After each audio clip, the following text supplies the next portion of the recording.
I think it's a national emergency, Deanna. I think millions of families risk being crippled by the increase in the cap, businesses as well. And I am concerned that the government has not got a grip of it. It's going to be very difficult, I think, for families to get through this winter. We're talking about bills potentially rising to an average of £3,500 after October. For millions of families, that is simply not going to be sustainable.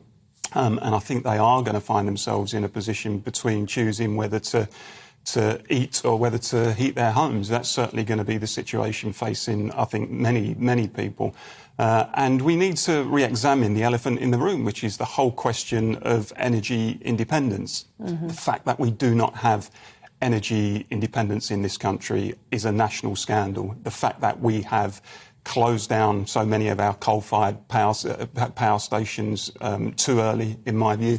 The fact that we have not got to grips with fracking and explored the potential for fracking. The fact that we were far too slow off the mark in terms of nuclear energy and are now paying a very, very heavy price for that. How can it be that a country, an advanced industrial country like Britain, does not have energy security, does not have energy independence? And I look at the fact that over the last couple of years, for example, we've seen energy ministers literally having PR photo shoots at coal-fired power stations saying, isn't it great that we are closing these stations down? Look, this station is being decommissioned to meet the green agenda. Well, fine.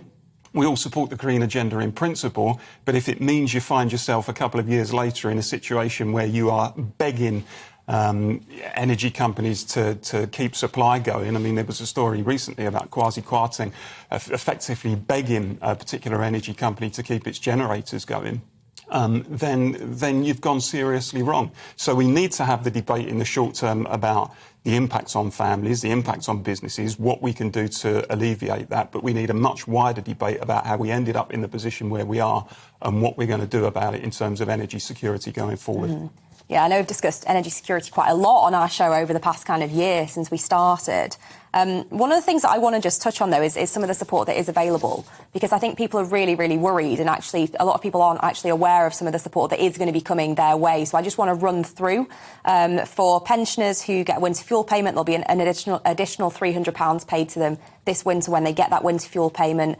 For those with registered disabilities, an additional £150 cost of living payment, as well as a £650 cost of living payment for some of those who are on the lowest incomes. And that is as well as a £400 energy discount for every household, which I think from October it'll be about £66 a month taken off people's direct debit bills every month until March. So there is some support in place in the short term. It sounds as though both of those leadership contenders, be it Liz Truss or Rishi Sunak, are willing to go further. But as you rightly said, Paul, that's the short-term stuff in terms of this winter. But Arlene, I want to come to you about the longer term, and that is, again, about energy security. Well, yeah, and I just want to pick up on Paul's point, because when you're energy minister, there's three things that you have to consider. There's the security of supply, there's the cost of energy to consumers, and then there's the mix. And unfortunately, because of politics and because of pressure, we have allowed ourselves to look more at the mix. In other words, moving away from fossil fuels towards green energy. And we haven't taken into consideration the cost to consumers that will bring, and the impact on security of supply. Because I was just looking this morning, Deanna, at where we were getting energy from in GB this morning, and only 5% of our energy today comes from wind.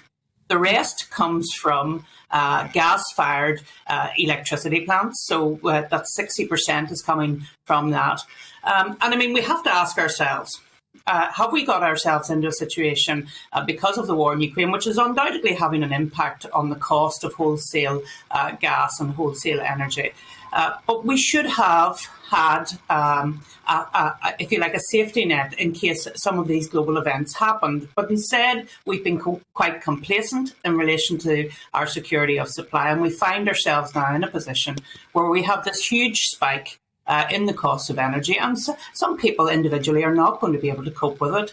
And whilst there is a cap on domestic users, there's no cap for our small business users. And some businesses are going to go out of business. And after having to deal with COVID, which was a huge challenge to many businesses, as we know, because they had to close down and they were relying on government intervention, now they're in a situation that they're going to be faced with these huge energy bills, and government are going to have to intervene. I'm not a big interventionist, as you well know, Deanna, but they are going to have to intervene to help people through this short term. But in the medium to longer term, they're really going to have to sit back and look at the security of supply piece. And that means having a look again at net zero. I know it's something that people don't want to talk about, but we have to be sensible about this. Of course, we want to transition to more renewable sources of energy, but there has to be a transition. You can't just switch off things and then not expect there to be an impact.